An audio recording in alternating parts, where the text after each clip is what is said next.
The state of Apex Legends.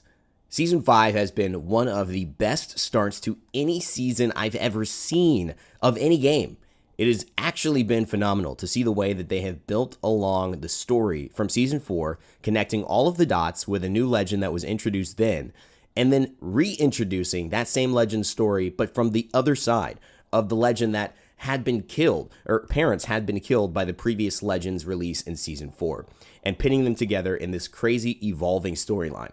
Apex Legends has done something pretty amazing, but this video is about talking about what they don't do amazing and what they do amazing, and trying to find that understanding from complete honesty as to how Season 5 is going and what you can expect in the future. If you're interested in Apex Legends, or if you've been seeing the game somewhere, maybe your favorite creators played it, maybe you stumbled across an Apex channel and thought, wow, this is pretty cool, should I kind of jump back into this? This is the video for you. And I think it's also a video for people to put their comments in and discuss what they feel Apex Legends needs, because I certainly have my own comments onto how Season 5 is going, and I kind of check in with it every single season. So without further ado, let's get into it. Apex Legends in Season 5 first launched Loba, which is the brand new legend in this season. She had a lot of fun. I mean, I really enjoyed playing Loba because she had a ton of great art assets, let's put it that way. But you all know she's a good-looking model. Everybody made a lot of fun of that, and she really, I think, took off in several different ways. But a lot of her personality, very vengeful, but also very focused, and she was kind of an iconic look. And I really like that Apex Legends brought a character like that with a lot of power, a lot of focus, and drive to accomplish her goals.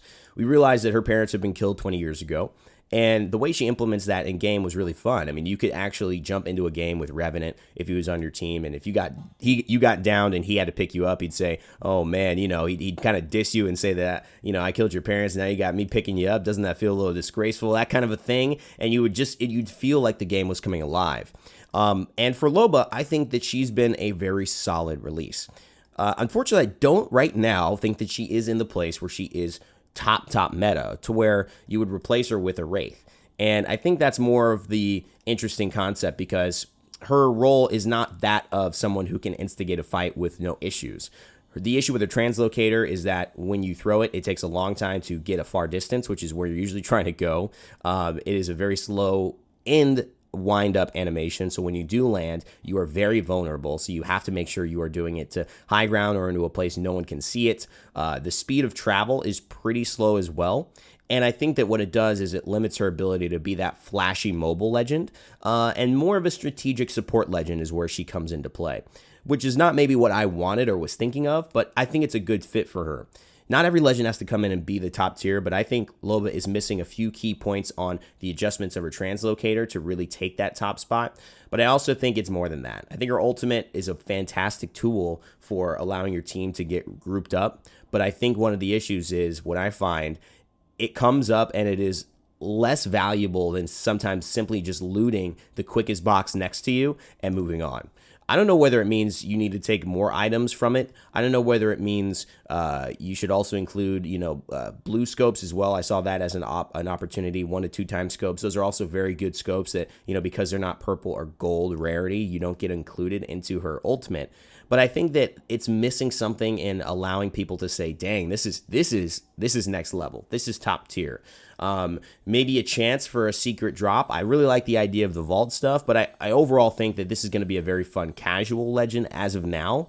And unfortunately, she doesn't quite have what she needs for a top tier placement. She's close though. I think she's very, very close. I'd love to hear her ideas on what that means. That being said, I think she's a great piece of cast to add to the legend pool. Now, obviously, leave your comments about Loba below. What do you think she needs to be top tier? Do you think she's perfect? Do you think she needs enough? But I think it was a very good legend release, very popular. I think if you release legends at the quality of Loba, Season 6 is going to be just as good or even better. So congratulations, that was amazing. Moving on to the second part, the gun meta. How have guns shifted in Season 5? Season 1, 2, 3, and 4, they've all seen crazy shifts in gun meta. And they've introduced wild weapons, and they've actually really pissed a lot of people off. And so what they did this season was they didn't introduce a single new weapon. Now, a lot of us, when we heard that, got a little, frustrated. We were excited about it, but they never said to me, like, I was always hesitant because I didn't see them mention, hey, you guys can't wait for this new weapon. People would tweet it, people would leak it, and I'd say, where have you seen that? Let's hold off. And lo and behold, we didn't get one. A new weapon would have been welcome, I think, in Season 5, but I also realized their point was we feel we have a really good proportion of the loot pool right now. And if we introduce another weapon, it all changes up. We don't have the right balance for getting, shield cells and syringes and meds and grenades and ordnances and also these weapons, but not excluding some other weapons and making some more or less relevant. And I think I agree with that. So their choice was to make all the weapons that they had a lot more intriguing. So they took the Peacekeeper out, they put the Mastiff in, which is a super OP weapon, and it's still extremely strong right now.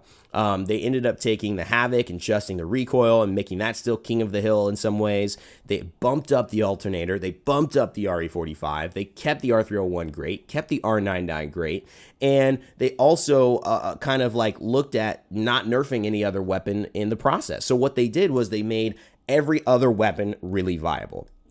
And for a new player, I think if you're jumping in, I think if you're somebody who wants to play more weapons, great. That is a fun meta where it gives you less opportunity to have a bad weapon and lose a fight because they've all been buffed and all are relatively competitive. The issue with this, though, as you get along the way, is that throughout the season, with no changes to those weapons, you do find yourself still realizing that the R301 and R99 are still better than the Alternator and the RE45. So if you want to win and you're tired and you're like, dude, I've lost every game right now. I've been trying to climb ranked and I freaking lost and I'm solo queuing, so I'm not messing around with an Alternator, then you just go and play the weapons that you've always played. And that can lead to those same experiences towards 2 weeks later that, maybe a new weapon, you're still trying to master it, I think might have given an opportunity to still add some newness, some excitement to the pot. Now, I don't know if there's a better way to have handled this. I actually like the way the weapons have been, but I know that that's just something I'm considering, and I know that I've noticed that I'm still picking up the same weapons I was in Season 4, and that may or may not be a good thing or a bad thing. I think I'm definitely playing snipers more. I think I'm learning the Sentinel more. I think I'm picking up the Mastiff for sure, which wasn't there, but I'm still running Wingman, PK, R99, and I think a lot of you guys are as well. R301, Havoc. So let me know if you're, suddenly now like a Spitfire main or, like a Prowler main or something. I mean, I know people have been like that, but I still think there are some kings that have been the kings. And in Season 6, or at least midway through Season 5, it could be interesting to see if there are some more changes to the weapon meta to maybe spice things up. But again, I think it's very balanced right now, which can be very fun. Ranked. Let's look at ranked. So maybe you're trying to grind ranked right now. I think ranked is in a pretty good spot. I personally don't like grinding ranked in games because I solo queue because I'm a content creator, right? Maybe you guys solo queue too. And, when you have only 2 hours or maybe, you've already made your video, you've had lunch, you've worked out, and now you don't really want to go hard and like get the whole crew together, but you want to just play a couple of games. That's when I play ranked pretty much. It's very rare I'm the 8-hour ranked guy. And so solo queuing has been average for me. I feel like, this is where people say SBMM. This is where people say things have been, I think, set up for us to not enjoy ranked because these lobbies are filled with crazy players. Like I did honestly drop into a bronze lobby with my friends and there were predators flying into that lobby. Now, I know that sometimes that happens. I know how the system works. But it is also very disheartening when you have an experience like that because you remember that moment. You're like, dude, I was in a bronze lobby and a predator was in there. What the heck was you doing in there, man? I'm trying to get out of bronze. This dude is like climbed to the top. And he's eating the guppies. It's like eating fish in a barrel, and I can relate to that. So if anyone's had that experience, I can relate to you. But I also think overall matchmaking has been pretty solid. I think solo queuing is pretty tough in this game. I think Apex Legends is no longer filled with a bunch of noobs, and it's not filled with a bunch of people who have never played this game before. And so, especially if you go from casuals and you try to grind ranked, you're going to be met with pretty much veteran players. And despite that being really fun for some people, like 3 stacks, having really good fights, and when the fights are good, man, they are so good. Good fights in Apex, they're probably the best fights you can have in a video game right now, aside from a great MOBA or a great hero shooter back and forth. But I think that there are a lot of times that you may feel overwhelmed because no one's going to give you that break. You're not going to run into that total noob, and that is one of the things that ranked may be daunting for some players like that. But to summarize that, I think ranked is still in a pretty decent spot for me. I think with a crew, you're going to have a lot of fun. I think if you're solo queuing, it's going to be difficult, like any other ranked system. But yeah, we don't have a lot of noobs in this ranked format. But so trying casual maybe, then move into ranked, see how it goes. Your experience could be different than mine, but that's just how I felt in Season 5. And maybe this is the turning point for Season 6 as new players continue to maybe jump into this game. I think that leads us to the next point, and I think it leads us to what the future of Apex could really look like. Now, stories and quests, and this is the fourth point here. Stories and quests in Apex Legends were a huge part of what they promised the audience. They promised really great in-game storytelling, and part of what they gave up, especially with the coronavirus and especially with having to work from home, is without having the same hours, the same manpower, the same production ability, and having this plan earlier on, they decided to go with a new way of storytelling in-game with PvE quests every week. Now, you probably haven't been following this if you're not a part of Apex Legends community pretty consistently, but every day or every Tuesday they drop a new quest, and in between those days you're picking up treasure packs as you're looting, which are these just random little treasure packs drop out of a bin where you'd find armor or a weapon, and you hold on to them, and if you get 5 the next week, you're able to play the new quest. And the quest is this whole PvE, player versus environment experience, where you fight against monsters, or you go against the clock to complete this mission, and you've got to grapple here and use these weapons, and monsters are jumping at you, and prowlers are coming left and right and chasing you around. You got to destroy these things, and stories happening, and revenants yelling at you, or you see your characters falling to like a battle before, and you now got to go avenge them. There's great things happening, and it's allowing us to see a connection between the legends like we haven't before.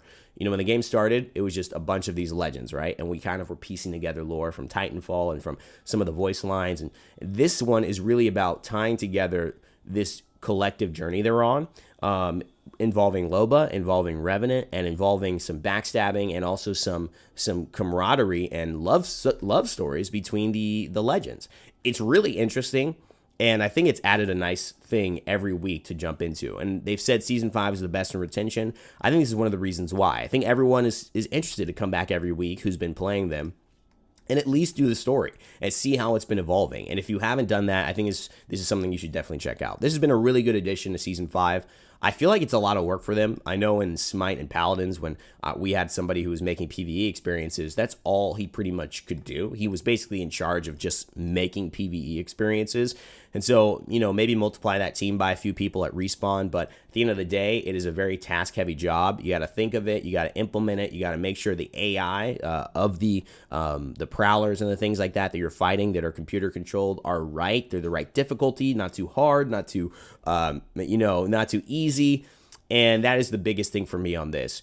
They seem to have gotten more harder as they've gone on a little bit. And I'd like to see that trend.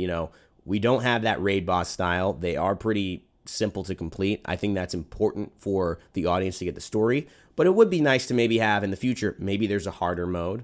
Maybe there's a reward for doing something in a harder mode. And it's like a ridiculous level. Maybe there's, maybe there's just nothing more to it. But hey, at the end of the day, I think this is serving the goal of actually making this story known. And that is adding a lot of connection to Apex Legends for me, and I think a lot of us who are watching this video. The fifth thing I wanted to talk about as we get into what's the future for Apex Legends is this. I want to talk about the competitors and how that shifted. I think at the start of Season 5 and right before it, there was a ton of competitors coming out that really, and I think for me, I speak because I have a pretty general audience. I've covered a lot of topics in my past as a channel that have taken me all over the place. So the people have seen me in all different types of communities, whether it be Paladins or Smite or Overwatch or Gigantic or Valorant or random different things that I've covered, or Artifact. I mean, I made Battle Right. I made videos about so many different things that people have been like, oh, okay, I like that dude. He's cool. That my net kind of casts a wider net of people. So I feel it a lot in my channel when my community is, we're not about this one thing only. We're about, like, some of us split off, how you could feel that. And I felt that with Warzone, and particularly Warzone, not Valorant as much, in the audience, to where people got a little hyped who would normally be hyped about what's up at Apex. They were now getting into Call of Duty Warzone. And I think this is a really good point to finish on and to lead us into the next topic that will give you guys something to think about. It's that, what is this competition and what does it mean for where Apex Legends is going? Warzone has 60 million players as of this point, and so does Apex Legends. And Warzone has acquired those players very quickly, which to me tells me that Apex Legends, over the course of this year, they shot out to 50 pretty fast. But over the course of a year and a half they've been alive, this game has pretty much touched a lot of people in the gaming community to where they know it, they've experienced it, and they're now waiting for this to become their main game again, but it's got to do something that would make this game theirs. And when you have something like Warzone that gets those same amount of players in this quick of a time, you could tell that there's something that's hitting as far as the community as well. And I think for Apex, the big decision is not, again, to do anything in relationship to Warzone, but I think to look at from Season 5 now into, this is a game they want to spend 10 years on, they've said. They want to put in the effort and the energy. They just added a new studio. They've done a lot of things to let us know that there is more coming, and this is a long-term project for those interested. And so how do you, after a year and a half, look at years 8.5 now, and you go from not just catering to these veterans that have always played this game since the year's launch, who check every season, but the players who maybe have been waiting in the woodworks, maybe the players who haven't played this game ever, maybe the players who are hyped on Warzone. How do you engage this more new audience that's excited to play games but hasn't chosen this to be their game of choice yet? And that is something I don't know. And that's the designer struggle. That is the struggle of all games, to stay relevant, to keep retention.